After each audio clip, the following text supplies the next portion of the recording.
Pecadores, ímpio. Qual a diferença? Escarnecedores. Qual a diferença entre esses três termos? Estaremos falando no Salmo 1, aonde esses três termos aparecem. Se você quiser saber qual a semelhança, qual a diferença, se são sinônimos, fica até o final desse vídeo e nós estaremos trabalhando este assunto nos detalhes. Eu sou o presbítero Marcelo, congrego na Igreja Evangélica Assembleia de Deus e temos comentado lições de adulto e também agora a lição de jovens. E estaremos trabalhando hoje sobre o Salmo 1, o Salmo que inicia ali o saltério na nossa Bíblia e também na Bíblia hebraica. Então estaremos comentando alguns detalhes ali sobre como o salmista via, ali a vida da pessoa que servia a Deus, e também a vida daquele que não servia a Deus. Então, mais ou menos dentro dessa temática estaremos comentando aqui nestes poucos minutos que estaremos trabalhando aqui. Quero pedir a você que está visualizando este vídeo, dê o seu like para estar nos ajudando. Também se inscreva no canal para que possamos estar divulgando cada vez mais. Também ativando o sininho, porque a cada vídeo que eu postar, se você ativar o sininho, você será notificado. E compartilhando com aquele que você conheça, para que possa estar juntos estudando essa lição, desta feita a lição de número 2, que será ministrada no próximo domingo, dia 9 de abril. E o título da lição é O Caminho do Ímpio e do Justo.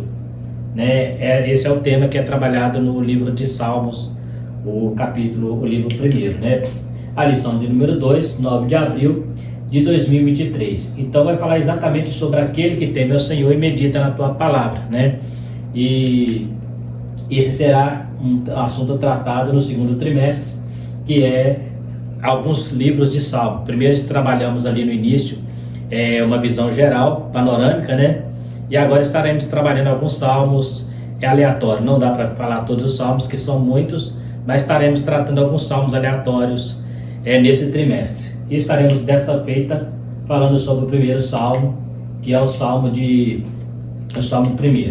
O nosso texto principal é um versículo do Salmo, Pois será como uma árvore plantada junto a ribeiros de águas, qual dá o seu fruto na estação própria, e cujas folhas não caem, e tudo quanto fizer prosperará. Este é o caminho do ímpio, E fala assim, não são assim os ímpios, E a nossa verdade, nosso texto, nosso resumo da lição, ele vem trazendo o caminho do ímpio representa instabilidade e superficialidade, E do justo, raízes na palavra de Deus que gera estabilidade e profundidade espiritual. Então aqui o salmista ele está fazendo um contraste, entre o caminho do justo e o caminho do ímpio, o caminho daquele que serve a Deus e o caminho daquele que não serve a Deus, como está escrito lá em Malaquias. Então ele vai mostrar qual é a diferença, qual é o final dessa caminhada, tanto do ímpio quanto do justo, Ele vai mostrar como que é o caminho, O Salmo trabalha mais ou menos isso. Alguns comentaristas até usam dizer que este salmo é considerado uma introdução ao saltério, ou também chamado de prólogo. É importante deixar bem claro que o livro de Salmos, ele não é um livro de 150 capítulos. Na verdade, são 150 mini livros ou mini capítulos, mini livros que estão ali. Por quê? Porque cada salmo ele é independente, ele não completa o outro. Como um livro, por exemplo, que para você entender talvez o primeiro capítulo, precisa ler o segundo, o terceiro, o quarto capítulo. O livro de Salmo não. Cada salmo ele é independente, então ele abre e fecha em si mesmo. A gente fala capítulo, mas na verdade não há capítulo no livro de Salmo. Cada salmo foi ajuntado, num período por copista, por escribas, e feita ali uma coletânea só, mas todos eles foram feitos em épocas diferentes, não há sequência, não há um mesmo autor, nós já estudamos sobre isso, não há o mesmo escritor, não há o mesmo local, são locais diferentes, épocas diferentes, então por isso não são capítulos. Quando você pega um livro, por exemplo, o capítulo subsequente vai estar explicando o anterior, vai dar introdução ao terceiro e assim por diante. Nos livros de Salmo não, ainda que alguns salmos parece acontecer isso, mas são salmos separados. Então, isso que a gente vai estar trabalhando aqui. E o livro do primeiro livro de Salmos, né, talvez por uma felicidade ali daquele que fez essa montagem, né, se juntou a esses livros, ele colocou como prólogo do livro de Salmos, exatamente porque ele deixa uma visão de aquele que obedece às palavras que está no livro de Salmos, ser bem-aventurado ao contrário daqueles que não obedecem. Nesta lição estaremos estudando o Salmo 1. Este Salmo aborda sobre o contraste entre a vida do justo e a do ímpio. Veremos sobre a felicidade do justo que procura andar nos princípios estabelecidos na palavra de Deus. Veremos que no final o caminho do ímpio perecerá e o justo prosperará. Então a gente vai entender um pouquinho sobre isso, né? O caminho daquele que serve a Deus, né? Existe uma promessa para aquele que obedece a palavra, existe uma promessa para aquele que anda no caminho do Senhor, para aquele que anda segundo a sua lei, né? Então essa promessa, ela muitas vezes no presente ela parece estar muito distante, mas quando ela chegar, nós veremos a diferença. Da mesma forma, há também uma promessa de castigo para aquele que não obedece à palavra, principalmente no caso do nosso salmo aqui, do ímpio, do pecador, né, e do escarnecedor. Há um castigo para eles se eles não se arrependerem, né, há uma consequência dos seus atos. Assim como nós colheremos, né, pela justiça de Deus, pela sua misericórdia, o fruto daquilo que nós produzirmos, né, o ímpio também vai colher aquilo que ele produzir nessa vida, né? Então nós temos aqui, primeiro, bem-aventurado, né? Essa palavra bem-aventurado no hebraico, ela aparece no plural, porque ela aparece felizes, né? A palavra original é felizes, aquele que teme ao Senhor. Como já estudado, o livro de Salmos não tem capítulo, pois são salmos independentes, escritos em ocasiões e épocas diferentes. Ao fazer a compilação que reuniu os salmos, o Salmo 1 foi colocado como prólogo dos demais. Ele mostra que tipo de homem que se alimenta das palavras do salmista. Então, o compilador ali, né, ele teve a felicidade, né, de colocar ali o Salmo 1 como se fosse ali realmente o Salmo 1. Outra coisa importante observar é que essa numeração de salmos, ela também não existe. Isso aí foi feito para efeito de estudo. Então, na Bíblia hebraica, por exemplo, você não encontra lá Salmo 1, você vai encontrar Salmo de Davi e tal, vai por aí afora, mas não tem essa numeração como nós temos na nossa Bíblia hoje, né? A questão do número do Salmo 1, Salmo 5, Salmo 2, Salmo 3, essa numeração não existe. Então, mas ele, quando foi montado ali, ele foi colocado como o início do livro de Saltério, e aí depois, quando foi feita a divisão da Bíblia em capítulos e versículos, ele se tornou o Salmo 1 da Bíblia. O justo não anda, nem se detém, nem se assenta. O Salmo traz uma classificação de pecadores ímpios de pecadores ímpios e pecadores escarnecedores. Eu quero ressaltar uma coisa importante aqui, que muitas vezes nós tratamos, né, a gente quando vai falar de pecador, a gente costuma querer tratar o pecador, né, como ímpio, né? Isso é uma coisa que acontece dentro da Bíblia hebraica. Na Bíblia hebraica, todo aquele que não segue a lei de Deus, ele é considerado ímpio. Também lá no tempo de Cristo, também nos gregos também, a igreja primitiva também tinha essa visão. Porém, quando você vai estudar no nosso português, na palavra ímpio, ela tem uma conotação muito mais forte do que a palavra pecador. Por quê? Porque o ímpio é aquele que pratica impiedade, é aquela pessoa cruel, aquela pessoa que não tem escrúpulo para fazer maldade, né? E o pecador nem sempre é uma pessoa assim. Às vezes ele é um pecador, comete pecado, mas é uma boa pessoa, ele não pensa em fazer mal para ninguém, simplesmente comete pecado. Então existe uma conotação muito forte quando eu chamo uma pessoa de ímpia, porque uma pessoa ímpia é a pessoa que pratica impiedade, a pessoa que é maldosa, é uma pessoa que pratica pecado por prazer, o pecado da vida dele é ativo. O pecador, quanto mais, né, o pecador normal, muitas vezes não é ativo, às vezes ele comete pecado, mas dentro dele ele sabe que ele está errado. O ímpio não tem essa consciência. E nós temos aqui então três classes, pecadores, né, de pecadores: ímpio, pecadores e escarnecedores, né? O comentarista fala assim que ele não anda, né, no caminho dos pecadores, do ímpio, né? Não anda no conselho do ímpio, né? Não detém o caminho dos pecadores e nem se assenta na roda dos escarnecedores. Porque o ímpio é aquela pessoa que, além de praticar impiedade, os conselhos dele são sempre para o mal, são sempre para prejudicar. Por isso o homem justo não aceita conselho de pessoas ímpias. Ele também não detém no caminho dos pecadores. O que é deter? É não ficar aonde o pecado está imperando. Lógico que o cristão, ele precisa, né? O jovem está lá na sua escola, só porque tem lá um monte de jovens que são pecadores, não quer dizer que ele não possa estar no meio dele. Esse deter no sentido de concordar, no sentido de ser conivente com o pecado, né? Então o justo não é conivente. Ele pode estar ali, mas ele ali vai fazer diferença. Ele vai ser influenciador e não influenciado. E depois vem os escarnecedores, que esses também se caracterizam como ímpios, aquelas pessoas que, além de não acreditar em Deus, escarnece da fé, né? São aqueles murmuradores. Este tipo de pessoa não é companhia boa. O justo não anda com essas pessoas. A Bíblia diz que ele não se assenta lá, enquanto com o outro ele não aceita conselho. No caminho dos pecadores ele não para, e no do escarnecedor ele nem assenta, ele nem fica. Por quê? Porque ele é um escarnecedor, e o justo não fica onde há escárnio, principalmente em relação à palavra de Deus, né? Nem todo pecador é ímpio, mas todo ímpio é um pecador.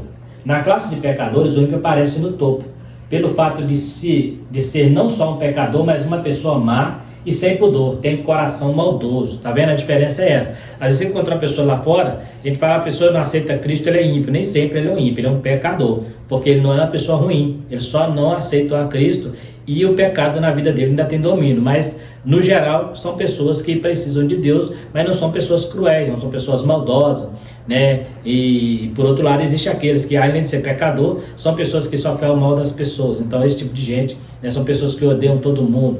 Então é uma diferença muito grande entre pecador e ímpio, né? Por isso quando eu vou falar sobre as pessoas aceitar a Cristo, eu evito muito usar essa palavra, chamar a pessoa de ímpio. Porque eu estou colocando a pessoa num nível muito alto de pecado, de crueldade, né? E a Bíblia fala de pessoas que eram ímpias, né? Que agiu com impiedade e chega muito mais longe. Nós temos exemplo, por exemplo, de Caim. Caim, ele era um homem de Deus, mas quando ele fica com inveja, ele usa de impiedade contra o seu irmão Abel e resolve matá-lo só por causa de uma inveja. Então isso é impiedade, ou seja, ele poderia muito bem ignorar, não gostar de Caim, largar Abel para lá, né? Não gostar de Abel não, mas ele preferiu matar, porque essa é a atitude do ímpio. Ele quer sempre fazer mal às pessoas. Se não concordou com ele, não atravessa o caminho dele. Então nós temos aqui que são pessoas sem pudor, com um coração de maldade. A Bíblia está cheia de pessoas assim, né? Por exemplo, quando apedrejaram Estevão, aquelas pessoas que apedrejaram Estevão, eles não eram só pecadores e nem também só escarnecedores, porque escarneciam de Jesus, mas eles eram ímpios. Por quê? Porque eles mataram Estevão, porque Estevão não concordava com a fé deles, e matou ali com crueldade, e ainda alugou falsas testemunhas. Então isso é impiedade. Pessoas que fazem maldade propositalmente, a chegar a ponto de matar pessoas inocentes por causa das suas indagações, né? Então nós temos aqui o escarnecedor, aquele que não só peca, mas ainda escarnece de Deus. Lá no Salmo 115 diz a Bíblia chama ele de tolo, né? Desonesto em seu coração não há Deus, né? Então ele é tolo. Já o pecador pode estar em pecado, mas tem consciência de que está errado e precisa mudar. Só às vezes não muda, mas muitos pecadores, eles sabem, né? Quando eu falo pecador, eu estou falando com as pessoas que estão fora da igreja, porque no geral todos nós somos pecadores. Mas o pecador, ele sabe que ele precisa mudar, e às vezes ele concorda, só não tem força, e às vezes, muitas vezes não tem força de vontade. Então aqui, como nós já estudamos, o justo ele não anda segundo o conselho dos ímpios. Nós temos 3 palavras, eu fiz questão de grifar, porque a primeira coisa, ele não anda segundo o conselho, né? O que o ímpio fala para ele não dar ouvido. Eu citei aqui alguns exemplos, né? Nós temos aqui o caso de Sanbalate, que tentou induzir Neemias para lhe fazer mal. Você vai encontrar essa referência lá no capítulo 6, versículo 1 a 14, onde ele tenta induzir Neemias, tirar Neemias da construção para fazer mal a ele. Só que Neemias tinha visão de Deus, e ele falou assim: como que um homem como eu deixarei de fazer essa obra para estar convosco? Mas eles tinham intenção de fazer maldade com Neemias, né? E depois, lá um pouco antes também, quando eles começaram a reconstrução, esse mesmo Sanbalate também escarnecia dos judeus. Então ele não era só um ímpio, mas também um escarnecedor. Então está muito relacionado a impiedade com o escarnecedor, né? A diferença que a gente encontra mais é só em relação a ímpio e pecador, porque nem todo pecador é escarnecedor e nem todo pecador é um ímpio, mas todo ímpio e todo escarnecedor é um pecador. Então nós vemos aqui que ele escarneceu, né? Não se detém no caminho dos pecadores. não se assenta na roda dos escarnecedores. Senaqueribe escarneceu de Ezequias. Ele falava: quem é o Deus de Ezequias? Não confie na palavra de Ezequias, né? Porque se os outros deuses não puderam me livrar, né, se livrar da minha mão, quanto mais o seu Deus. Então ele escarnecia de Deus, né? Lógico que no estado de ignorância, porque ele não entendia que o Deus de Israel era o Deus verdadeiro. Isso pode acontecer muito. Às vezes a pessoa escarnecer da sua religião, não é porque ele não crê em Deus, é porque ele não entende o seu Deus, porque ele não entende que o seu Deus é soberano. Então, até ele entender isso, ele pode ser um escarnecedor, mas nem sempre quer dizer que ele também seja uma pessoa agindo como impiedade. Ele escarnecia aqui porque ele não entendia que o Deus de Israel era o único Deus. Ele achava que era um Deus semelhante aos das nações ao qual ele destruiu. Então, observa que existe uma grande diferença, né? A pessoa escarnecer de algo por não conhecer, né? Igual a blasfêmia contra o Espírito Santo. Só existe blasfêmia quando a pessoa reconhece, teve experiência. Se ele não teve experiência, ele falou por ignorância. Então, Senaqueribe, em relação a Deus, ele foi um escarnecedor, mas ele fazia por ignorância. Ele não conhecia o Deus de Israel, né? O prazer do justo é meditar na lei do Senhor. Enquanto o justo que medita na lei é comparado a uma árvore frutífera, plantada junto a ribeiros, que dá fruto no tempo certo, o ímpio é comparado à palha seca, que só serve para ser levada pelo vento e para ser queimada. Então olha a diferença que o salmista coloca aí. Ele coloca o ímpio numa situação de uma árvore seca, de uma palha seca, que só serve para ser queimada e levada pelo vento. Ele não tem firmeza, não tem raiz, não tem sustentação, né? Ao contrário do justo, que por ele ser uma árvore frutífera plantada junto ao ribeiro, ele tem raiz, dá o seu fruto na estação certa, na estação própria, e tudo que ele fizer vai prosperar. Então ele faz uma comparação bem antagônica entre o ímpio e o justo. Esse salmo vem nos trazendo essa visão. Em Mateus, eu fiz questão de frisar aqui, que João, quando ele começa a pregar o Evangelho, ele também entra mais ou menos com essa metáfora, porque assim como o salmista, João também fala assim: está posto o rachado a raiz da árvore.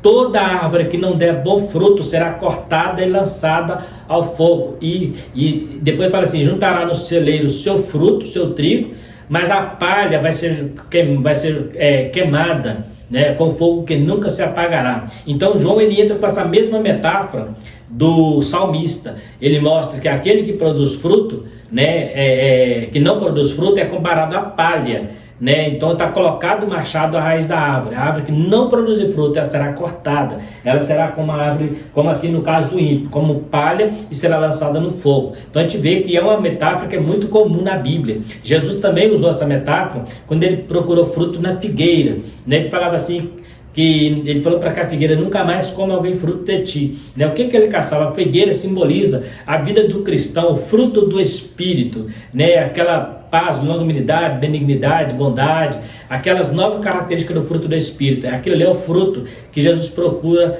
nas figueiras, e a figueira que não produz fruto vai ser amaldiçoada, como é o caso do ímpio aqui. Então a gente vê que é uma metáfora muito comum, tanto no Velho Testamento quanto no Novo Testamento. E há outros textos em que nós podemos ver essa metáfora também, sobre a questão da árvore boa. O próprio Jesus em João também fala que ele é a videira, o pai é o lavrador. Toda vara que nele não der fruto será cortada e lançada ao fogo. Então a gente vê que é muito comum essa questão de comparar, né? O justo então é como aquela árvore que ela está junto ao ribeiro de água, cujas raízes estão sempre umedecidas pela água, né? Pela água do Espírito, e ele sempre vai produzir fruto, e na estação própria, não é fora de tempo, mas na estação própria, no tempo certo, ela não vai minguar, né? Existem árvores que costumam de uma estação para outra, chegar a estação dela, costuma ela produzir uma vez mais, outras vezes menos, outras ela nem produz, mas o justo aqui não, ele vai estar sempre produzindo, na estação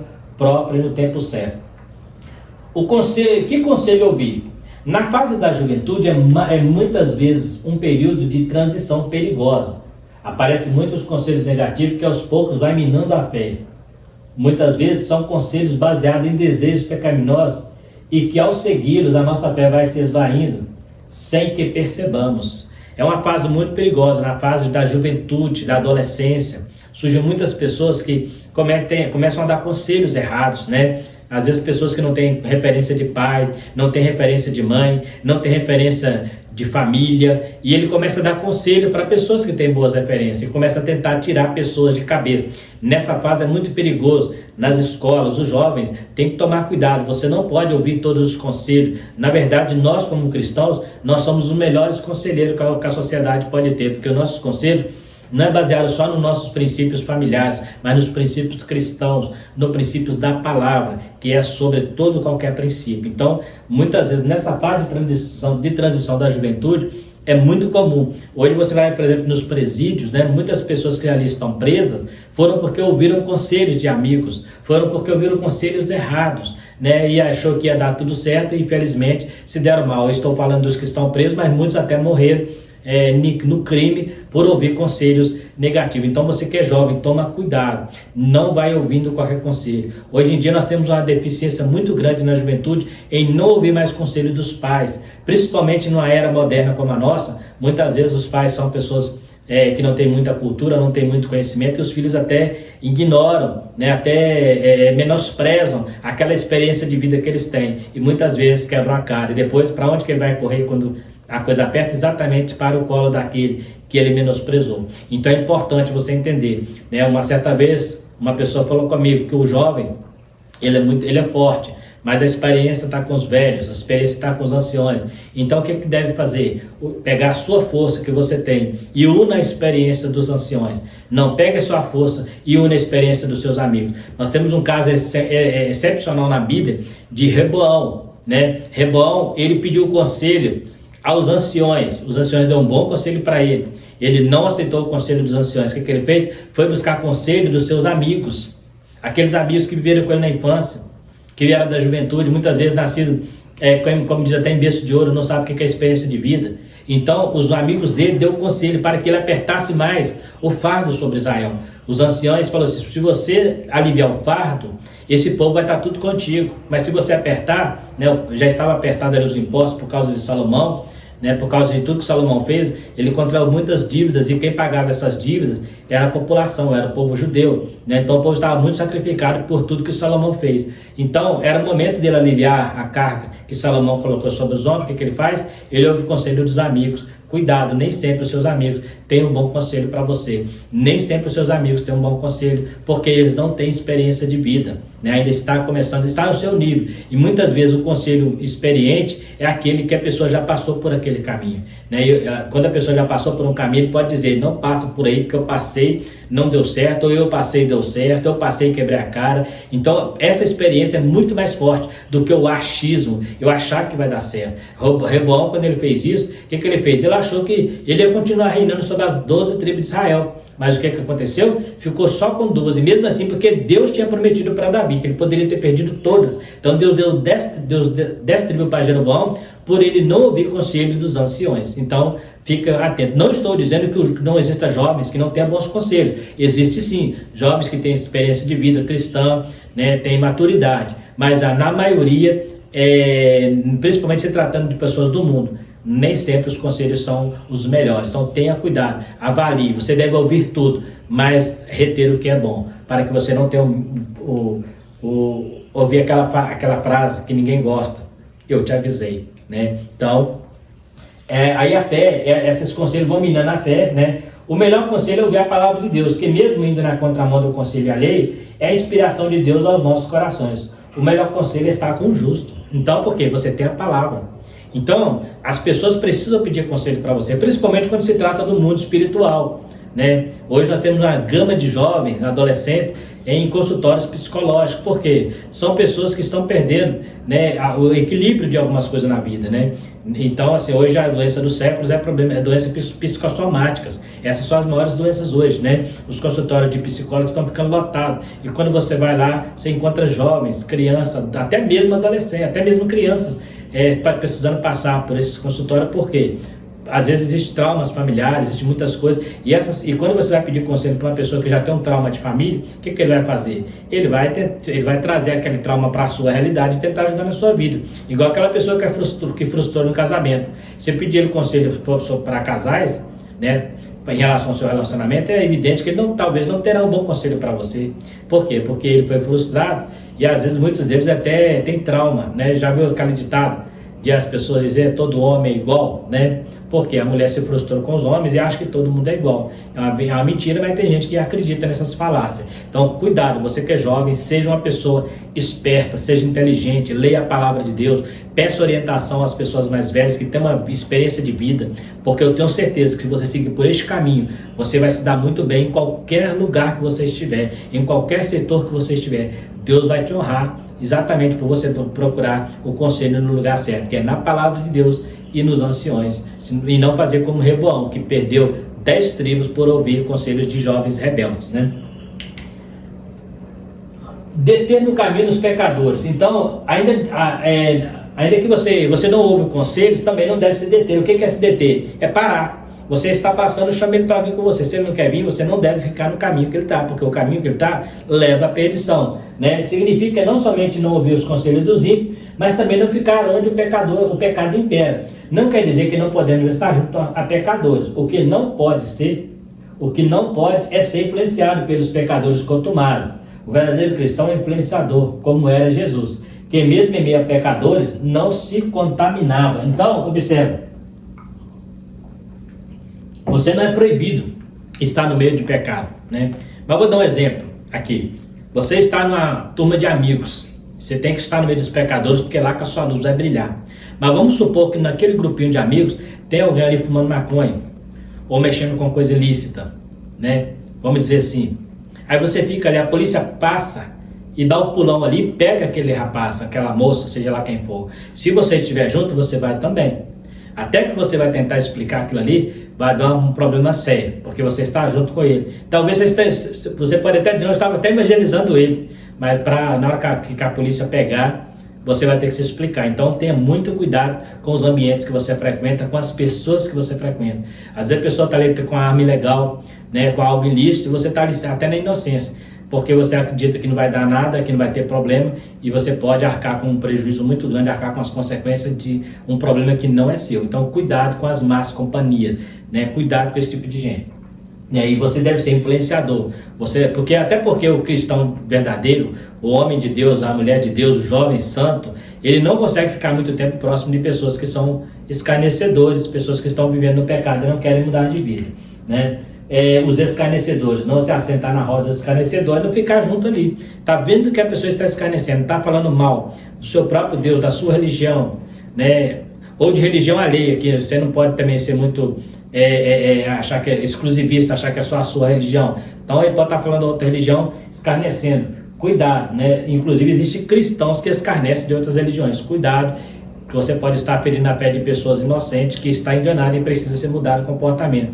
Às vezes a nossa briga não é contra a carne e o sangue, mas contra as hostes celestiais da maldade. Muitas vezes nós brigamos, né, entre nós, mas tem que brigar com quem está por trás daquele que pratica a maldade. O escarnecedor não tem respeito pela fé do cristão. E não é prudente ficar sentado junto a essas pessoas. São blasfemadores que não têm nenhum temor a Deus, como no caso de Sinaqueribe, já citado aqui. Muitas vezes gostam de desafiar a nossa fé, tentando nos constranger diante das pessoas, tentando nos passar por antissocial, tentam ridicularizar a fé e muitas outras coisas, né? O que os jovens fazem hoje? Você está ultrapassado, né? Esse negócio de religião, isso aí é coisa do passado, isso é coisa de velho, né? Isso é coisa de gente pobre, e tenta ridicularizar. Né? Você tem que curtir a vida, você não vive, né? Você não tem liberdade. Muitas vezes ele acha que ele fazer o que ele quer, o que ele pode fazer, ele é mais livre, né? E ele não sabe que muitas vezes eu sou muito mais livre do que ele. Por quê? Porque eu posso fazer o que ele faz, mas eu não quero fazer, eu tenho essa decisão, eu tenho esse poder de decisão. O jovem que fala que é livre, ele é viciado, ele não consegue largar aquele vício ali. Então, na verdade, ele é um preso que acha que está livre, e nós somos um livre que ele acha que estamos presos, né? Então presta atenção, ele é um preso que acha que está livre, e nós somos uma pessoa livre que ele acha que está preso. Então a visão do ímpio é diferente da do justo, né? Então eles tentam ridicularizar, tentam querer humilhar, né, sobre a sua fé, né, questionar valores da sua religião. Então cuidado, esse tipo de coisa pode tirar você do foco, que é o caminho certo para andar com Deus, né? Realizando-se com a palavra de Deus. O Salmo nos mostra que o justo tem prazer em meditar na palavra de Deus, porque sabe que ela traz segurança e estabilidade espiritual aos que a procuram. Ela nos ensina o caminho da santificação e é através dela que alcançamos a salvação. A palavra deve ser o nosso alimento diário. Então, medite na Bíblia, leia a palavra, né? Mas não leia como lê um jornal, não leia só por ler, mas deixa a Bíblia falar com você, deixa a palavra de Deus falar com você. É porque a Bíblia diz que o justo ele tem prazer em ouvir a palavra, ele tem prazer em ler a Bíblia. E hoje nós temos tido uma dificuldade muito grande.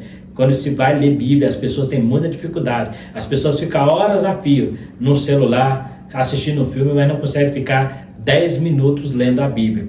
Então, peça a Deus para te dar essa paixão pelas Escrituras, essa paixão pela leitura bíblica, pelas Escrituras Sagradas, porque é ela que vai te fortalecer e vai fazer a diferença no mundo de pecado em que nós estamos vivendo. Meditando na Bíblia. Se somos comparados a justo, a palavra de Deus deve ser o nosso manual de instrução, o nosso livro de cabeceira. Hoje temos visto uma dificuldade muito grande das pessoas lerem a Bíblia, principalmente entre os jovens. Na maioria, o celular tem tomado todo o tempo que dá a Bíblia na vida de muitos, né? Então, aquela leitura bíblica que você poderia estar lendo, né? Pode chegar perto de um jovem, mesmo cristão, que está no celular, dificilmente ele vai estar lendo a Bíblia online.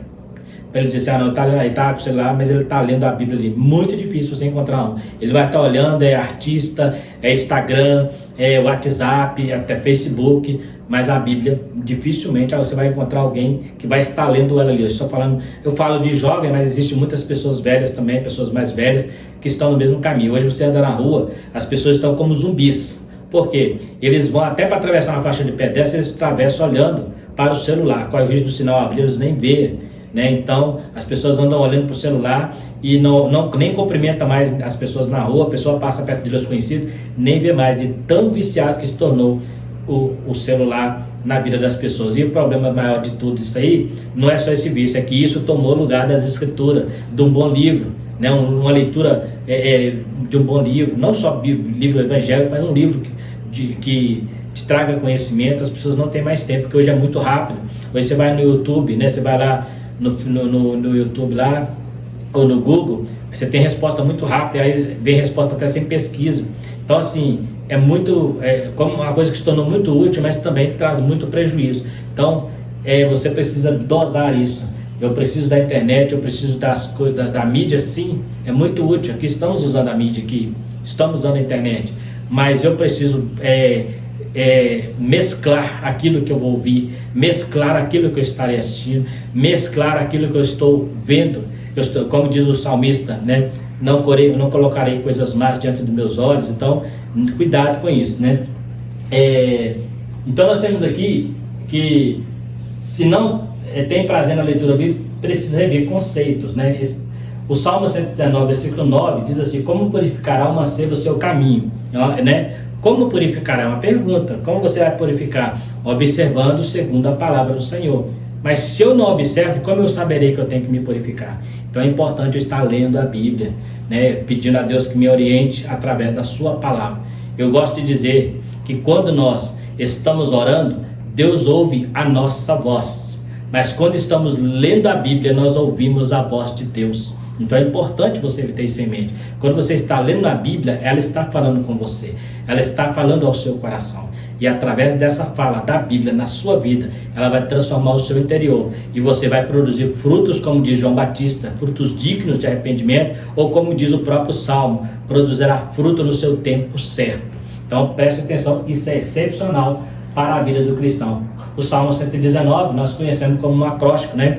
Que ali são divididos nas 22 letras do alfabeto hebraico, e cada frase ali começa com uma letra, né? E todas elas, as 22 divisões começam com a palavra de Deus. Então você vê que é um salmo da palavra, né? Valores perenes e atemporais de Deus. Isso aqui é outra coisa importante. Por que nós precisamos viver essa vida de justificação, essa vida de justo diante de Deus? Exatamente porque as coisas dessa vida são passageiras. A vida neste mundo é muito rápida, né? Dias atrás eu poderia dizer que eu era um jovem, né? Eu era um adolescente, eu era uma criança, né? Hoje eu estou caminhando para a terceira idade. Então você vê que como que as coisas vão, né? Daqui a pouco eu estou com meus 70, 80 anos, se eu chegar até lá, se Deus permitir, né? E é muito rápido. Então, mas as coisas de Deus não, elas são perenes, ou seja, elas são para longo prazo, né? A palavra perene significa coisa de longo prazo, ou são atemporal. O que significa? Além de ser longas, não está preso a tempo. Deus ele é eterno, então as promessas dele também são eternas. Então, os valores ensinados na Bíblia são duradouros e não envelhecem. Não está preso ao tempo, assim como as suas promessas ao justo. A justiça divina faz toda a diferença na vida, tanto no agora quanto no futuro. Então, através da justiça de Deus, por isso precisamos viver essa justiça de Deus, sermos uma pessoa justa, porque vai fazer uma diferença tanto agora quanto no futuro e até mesmo na eternidade. Somos chamados a viver uma vida justa e piedosa, uma vida de fé regada no amor de Deus.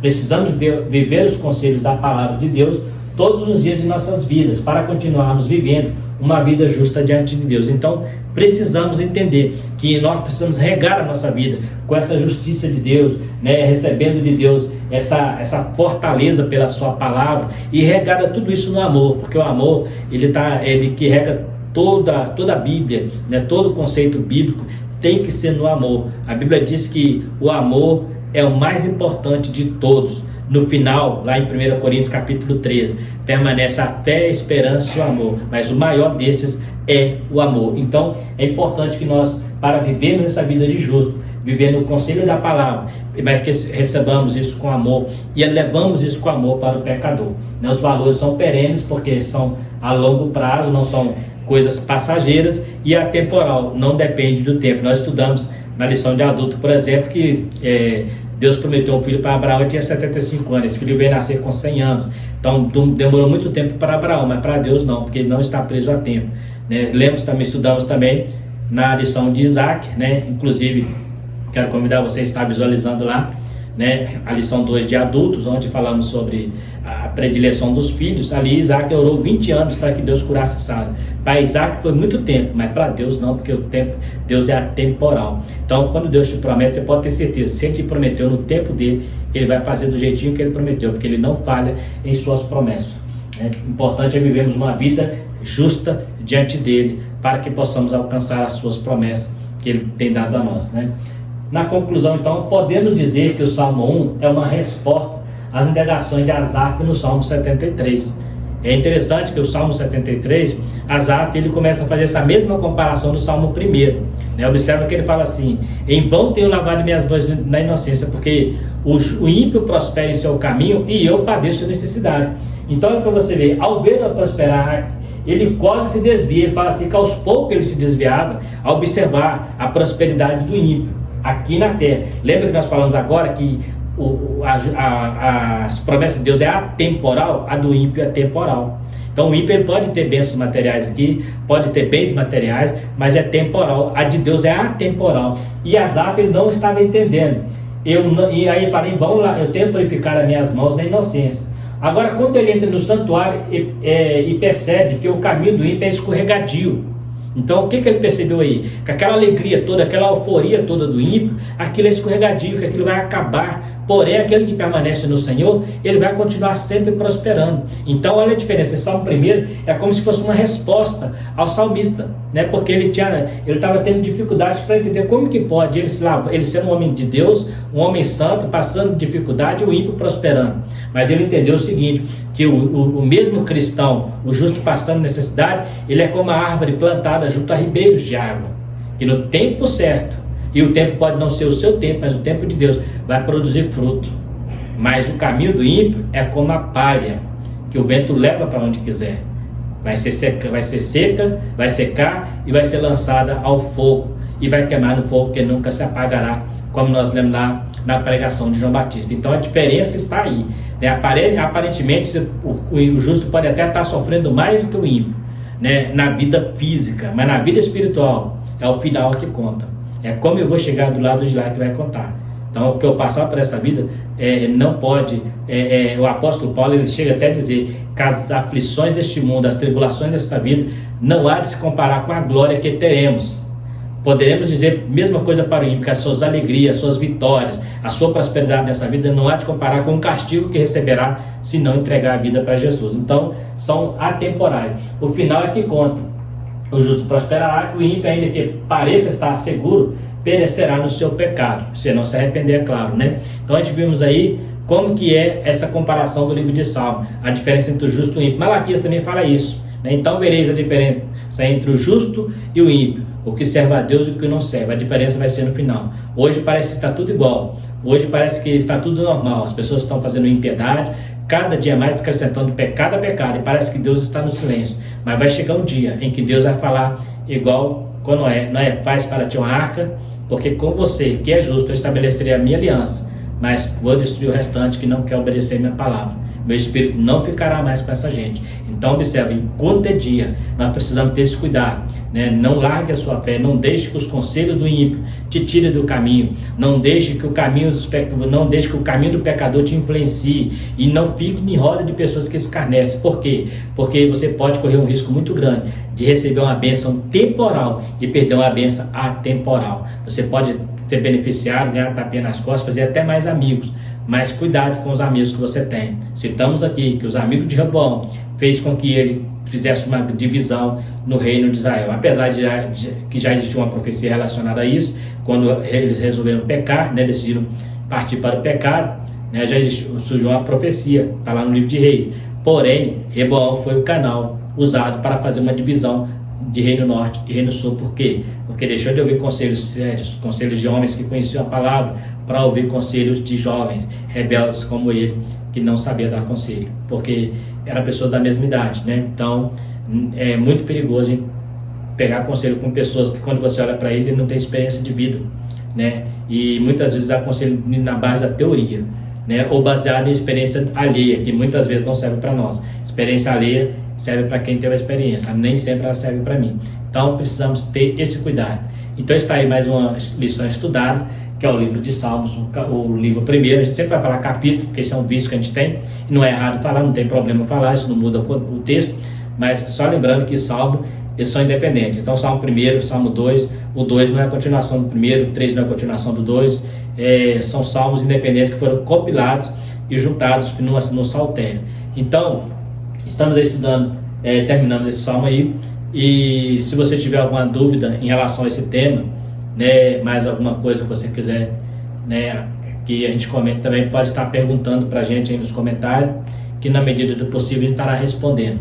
Quero pedir a você que ficou até o final do vídeo, né, que dê o seu like, né, e também se inscreva no canal para estar nos ajudando, compartilhe, né, porque compartilhando também com pessoas que você conheça, né, esse assunto muito bom, principalmente você que é jovem, pode compartilhar na sua sala de aula, mostrar para as pessoas a diferença entre o justo e o ímpio dentro desse salmo, né? Você pode fazer isso, e também ativa o sininho, porque a cada lição que nós postarmos aqui, você vai ser notificado para que você esteja acompanhando. Essa lição nossa é da CPAD, né, da Igreja Assembleia de Deus, mas tem outras igrejas que adotam essa lição. Então, como eu já tenho explicado para vocês, a gente não entra muito na leitura toda da lição, porque eu gosto de trabalhar mais a parte explicativa, né? A parte de aplicação fica mais com o professor mesmo. A gente aplica também, mas eu gosto de trabalhar mais com a parte explicativa da lição, para dar um suporte àquele que estará lecionando e aquele aluno que quer saber um pouco mais a fundo a lição. No mais, eu quero agradecer a todos vocês por terem ficado até o final e pedir a você que visualize também os outros vídeos. Nós estamos comentando também lições de adulto, para estar nos ajudando ali, dar o seu like, né? Também ali pode fazer seus comentários, que para nós vai ser um prazer, dentro da medida do possível, estar podendo abençoar vocês através deste aparelho, deste canal. No mais, quero agradecer a todos, fiquem todos com Deus e até a próxima lição, se Deus quiser.